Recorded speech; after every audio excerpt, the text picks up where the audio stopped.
നമസ്കാരം. ശാസ്തമംഗലത്തെ തിരുവനന്തപുരം കോർപ്പറേഷൻ കെട്ടിടത്തിൽ Vattiyoorkavu MLA. VK. പ്രശാന്തിന്റെ ഓഫീസിനെ ചൊല്ലിയുള്ള വിവാദത്തിൽ പ്രതികരിച്ച് തിരുവനന്തപുരം മേയർ വി. രാജേഷ്. വിഷയം ഇത്രത്തോളം രാഷ്ട്രീയവൽക്കരിക്കേണ്ട കാര്യമില്ലെന്നും വി.കെ. പ്രശാന്തുമായുള്ള സൗഹൃദം വെച്ചാണ് ആർ. ശ്രീലേഖ ഓഫീസ് ഒഴിയാനുള്ള ആവശ്യം ഉന്നയിച്ചതെന്നും വി. രാജേഷ് പറഞ്ഞു. കൗൺസിലർ ആർ. ശ്രീലേഖയും എം.എൽ.എ. വി.കെ. പ്രശാന്തും തമ്മിൽ വർഷങ്ങളായി അടുപ്പമുണ്ട്. വിഷയം രാഷ്ട്രീയവൽക്കരിക്കേണ്ട കാര്യമല്ല. കോർപ്പറേഷന്റെ കെട്ടിടമാണ്. അവിടെ സ്ഥലപരിമിതിയുണ്ട്. പുരുഷൻ ഓഫീസ് കൈകാര്യം ചെയ്യുന്നത് പോലെയല്ല സ്ത്രീ കൈകാര്യം ചെയ്യുന്നത്. മുൻ LDF കൗൺസിലർ ബിന്ദു കൈകാര്യം ചെയ്ത ഓഫീസിലാണ് ഇപ്പോൾ പ്രശാന്ത് ഇരിക്കുന്നത്. ആർ. ശ്രീലേഖ വ്യക്തിബന്ധം വെച്ചാണ് വി.കെ. പ്രശാന്തിനോട് ചോദിച്ചത്. ചർച്ച വന്ന സ്ഥിതിക്ക് രേഖകൾ പരിശോധിക്കാമെന്നും അദ്ദേഹം പറഞ്ഞു. ഇങ്ങനെ ഒരു ചർച്ച വന്ന സ്ഥിതിക്ക് കോർപ്പറേഷൻ കെട്ടിടം വാടകയ്ക്ക് കൊടുക്കുന്നതിൽ രേഖകൾ പരിശോധിക്കും. 300 സ്ക്വയർ ഫീറ്റ് റൂം 832 രൂപയ്ക്കാണ് നൽകിയിരിക്കുന്നത്. ഇത്തരത്തിൽ സ്വകാര്യ വ്യക്തികൾക്ക് വാടകയ്ക്ക് നൽകിയിട്ടുണ്ടോ എന്നും പരിശോധിക്കും. എം.എൽ.എ. ഓഫീസിന് ഇളവ് നൽകാവുന്നതാണ്. രേഖകൾ പരിശോധിച്ച് കൂടുതൽ കാര്യങ്ങൾ പറയാം. സ്വകാര്യ വ്യക്തികൾക്ക് കോർപ്പറേഷൻ കെട്ടിടം കുറഞ്ഞ വാടകയ്ക്ക് കൊടുത്തിട്ടുണ്ടോ എന്ന് സമഗ്രമായ അന്വേഷണം നടത്തുമെന്നും വി. രാജേഷ് പറഞ്ഞു. നികുതി പണം പിരിഞ്ഞു കിട്ടുന്നുണ്ടോ എന്നും പരിശോധിക്കും. സിറ്റിയുടെ ഉൾഭാഗങ്ങളിൽ ഇപ്പോഴും ഇലക്ട്രിക് ബസിന്റെ ആവശ്യമുണ്ട്. കേന്ദ്ര സർക്കാർ നൽകിയ ബസ്സുകളുടെ വിവരങ്ങൾ പരിശോധിക്കുമെന്നും അദ്ദേഹം കൂട്ടിച്ചേർത്തു. നഗരസഭാ പരിധിയിൽ സർവീസ് നടത്തുന്ന ബസ്സുകൾ മറ്റിടങ്ങളിലേക്ക് ഓടുന്നു എന്ന വിവരം മുൻപ് ലഭിച്ചിരുന്നു. ഇത് പരിശോധിക്കും. നഗരത്തിലൂടെ ഓടാനാണ് ഈ ബസ്സുകൾ കേന്ദ്ര സർക്കാർ അനുവദിച്ചതെന്നും വി. രാജേഷ് പറഞ്ഞു. CPM-നെ പരാജയപ്പെടുത്തി BJP അധികാരം പിടിച്ച തിരുവനന്തപുരം കോർപ്പറേഷനിലെ ആദ്യ രാഷ്ട്രീയ തർക്കമായി മാറിയിരിക്കുകയാണ് ശാസ്തമംഗലത്തെ വി.കെ. പ്രശാന്ത് എം.എൽ.എയുടെ ഓഫീസ്. കോർപ്പറേഷനാണ് കെട്ടിടത്തിന്റെ അവകാശമെന്നും കൗൺസിലറുടെ ഓഫീസ് പ്രവർത്തിക്കേണ്ട സ്ഥലമാണെന്നും ആർ. ശ്രീലേഖ പറഞ്ഞു. വി.കെ. പ്രശാന്ത് സഹോദര തുല്യനാണെന്നും ഒരു മുറി വിട്ടുതരണമെന്ന് അഭ്യർത്ഥിക്കുക മാത്രമാണ് ചെയ്തതെന്നും ശ്രീലേഖ പറഞ്ഞു.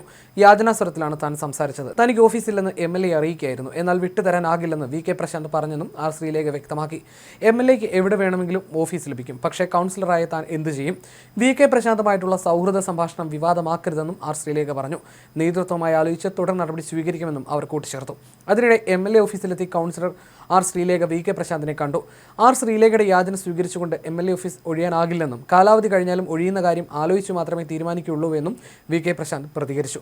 വാർഡ് കാലാവധി കഴിയുന്നതുവരെ എം.എൽ.എ. ഓഫീസിൽ തുടരും. ഇതുവരെയുള്ള കൗൺസിലർമാർക്ക് ഒരു പ്രശ്നവും ഉണ്ടായിരുന്നില്ലെന്നും അദ്ദേഹം പറഞ്ഞു. വി.കെ. പ്രശാന്തിനെ ഇന്നലെ രാവിലെ ഫോണിൽ വിളിച്ചാണ് ഈ കെട്ടിടത്തിലുള്ള വാർഡ് കൗൺസിലറുടെ ഓഫീസിൽ സൗകര്യമില്ലെന്നും അതുകൊണ്ട് ഇതേ സ്ഥലത്തുള്ള എം.എൽ.എ. ഓഫീസ് ഒഴിയണമെന്നും ശ്രീലേഖ ആവശ്യപ്പെട്ടത്. കൗൺസിൽ തനിക്ക് അനുവദിച്ച സമയപരിധി മാർച്ച് 31 വരെയാണെന്നും അതുവരെ ഒഴിയില്ലെന്നുമാണ് പ്രശാന്ത് ഇതിന് നൽകിയ മറുപടി. തദ്ദേശ മന്ത്രി M.B. രാജേഷും മുൻ മന്ത്രി കടകംപള്ളി സുരേന്ദ്രനും കക്ഷി ചേർന്നതോടെ ഓഫീസ് ഒഴിപ്പിക്കൽ വിവാദം കൊഴുത്തു. ഇന്ന് ഓഫീസിലെത്തിയപ്പോൾ ക്യാമറകൾക്ക് മുന്നിൽ ശ്രീലേഖ വി.കെ. പ്രശാന്തിന്റെ തോളിൽ കൈവച്ച സുഹൃത്തുക്കളാണെന്നും വിവാദമാക്കേണ്ടതില്ലെന്നും പറഞ്ഞെങ്കിലും വിട്ടുകൊടുക്കാൻ ഇരുകൂട്ടരും തയ്യാറല്ലെന്നാണ് സൂചന. കോർപ്പറേഷൻ കൗൺസിൽ തീരുമാനപ്രകാരമാണ് പ്രശാന്തിന്റെ ഓഫീസ് വാടകയ്ക്ക് ഇവിടെ പ്രവർത്തിക്കുന്നത്. എന്നാൽ നഗരത്തിന്റെ ഹൃദയഭാഗത്ത് എന്നാൽ തുച്ഛമായ വാടക തുകയ്ക്കാണ് കോർപ്പറേഷൻ കെട്ടിടം നൽകിയതെന്നതാണ് വിമർശനം ഉയർന്നത്. കോർപ്പറേഷൻ കെട്ടിടങ്ങൾ വാടകയ്ക്ക് നൽകുന്നുവെങ്കിൽ താരതമ്യേന വലിയ തുക ലഭിക്കാമെന്നിരിക്കെയാണ് കുറഞ്ഞ മാസവാടക നിശ്ചയിച്ച് നൽകിയത്. തുച്ഛമായ തുകയ്ക്ക് കോർപ്പറേഷൻ കെട്ടിടങ്ങൾ വാടകയ്ക്ക് നൽകിയ മുൻ കോർപ്പറേഷൻ കൗൺസിൽ തീരുമാനം സാമൂഹ്യ മാധ്യമങ്ങളിൽ ചർച്ചയായി കഴിഞ്ഞു.